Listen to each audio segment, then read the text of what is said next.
Welcome to the Groupoem crowdfunding campaign. It's really exciting to be back together again after 25 years and the opportunities to go back in the studio and record all this really good music we've been working on. With everybody's support, I'm really confident we can put together a really good tour and give everybody a chance to firsthand experience what the Groupoem is all about.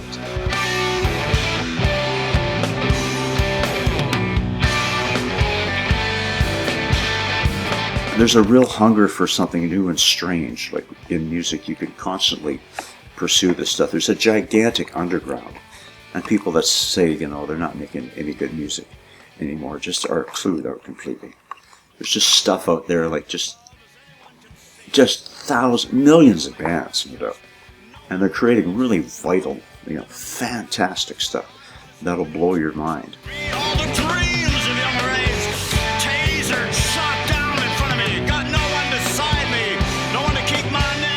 We're a band that if you go a little deeper into us, you can get pretty rewarded, I think. Terry, gets a song together, and he really gets a song together. He's got, something that is, Beethoven. I think it's got some, potential for orchestras to, go on the lark with.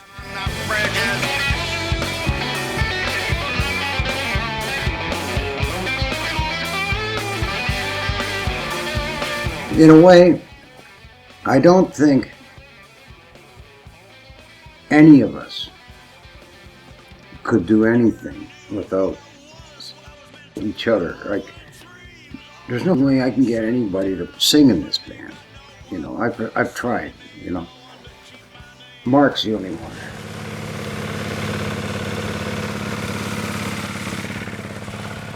I was anti-facilities at the time, no running water.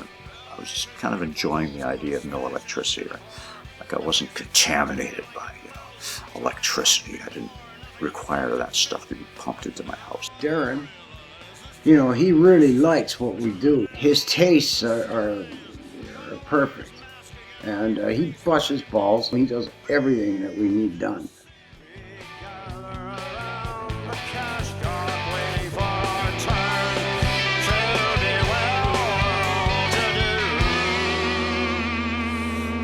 But it's not. I like Terry's melodic stuff, and that's the stuff that I heard. That's what got me involved in this whole thing again. Is because he's got some beautiful tunes, fucking beautiful tunes. I'm a fan of Terry.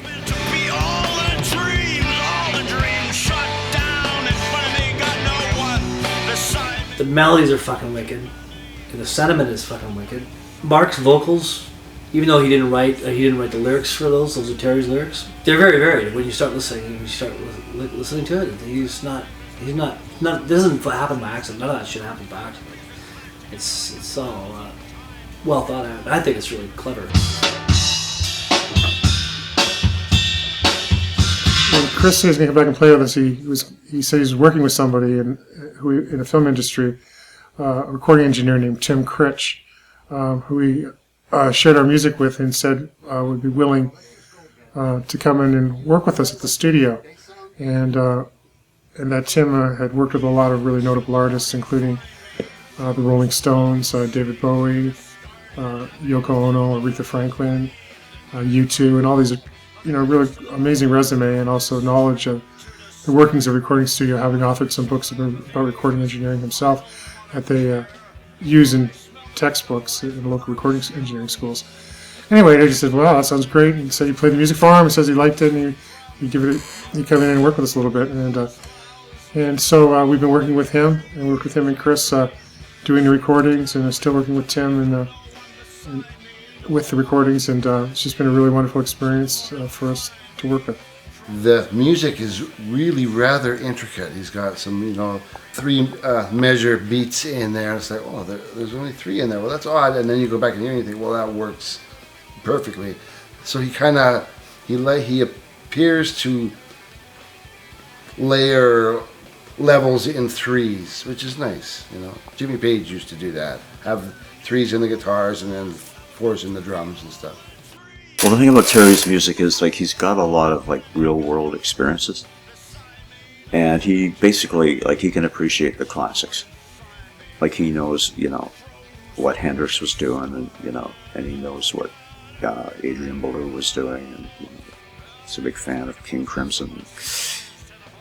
And he's got just a touch, and he's got a different speed.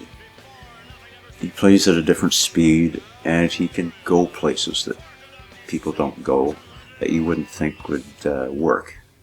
Like Terry's all over the stuff that you wouldn't think would work, but it does work. And like when he first came back into my life, it was kind of like, oh no, man, because it's a job, right? And I was, I had a job doing the house thing and making the stuff that I was making, all that kind of thing. So I didn't have a lot of time for this. But then I listened to this stuff, and it was just like, oh, fuck that. He's still coming up with amazing stuff. It's undeniable. Like, I didn't want to like it, but I didn't have a choice. Like, it was just like shockingly astounding.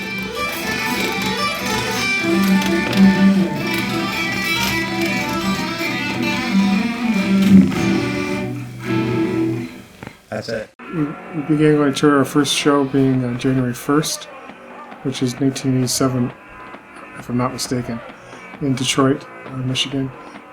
We were pretty familiar with the Detroit scene, and we had some good friends and contacts and other bands that we played with from there, and that's where we began our opening show at the Greystone Hall.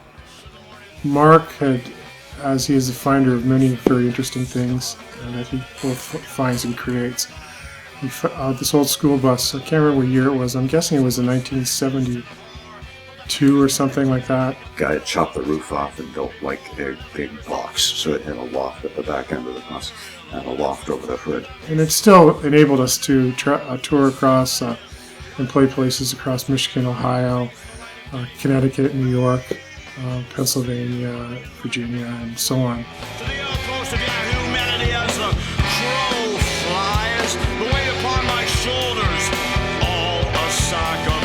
Well, music is enjoyed in the head, right? All in the head. So if you sing a song, it's in somebody's head.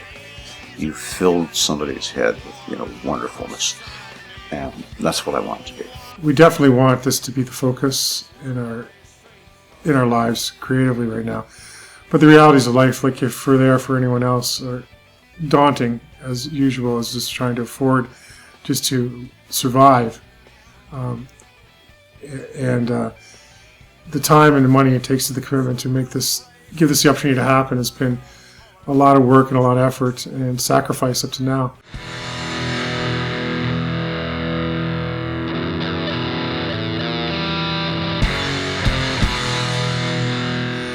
I feel really good about what this band can accomplish with the material that we already have to work with as far as recording and going on tour.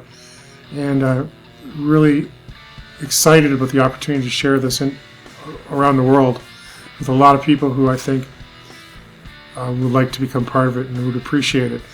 And I would just say I would never try to sell anybody anything in this beyond. Just listen to the music. Decide what you think for yourself. But we definitely, it's no small task to achieve these goals. And anything that we could get from the people who appreciate and support this project to make it a reality for us to invest ourselves into and continue to record the material that we already have ready to go and to get out and do the shows and share what we do live. It's a win-win situation for everybody.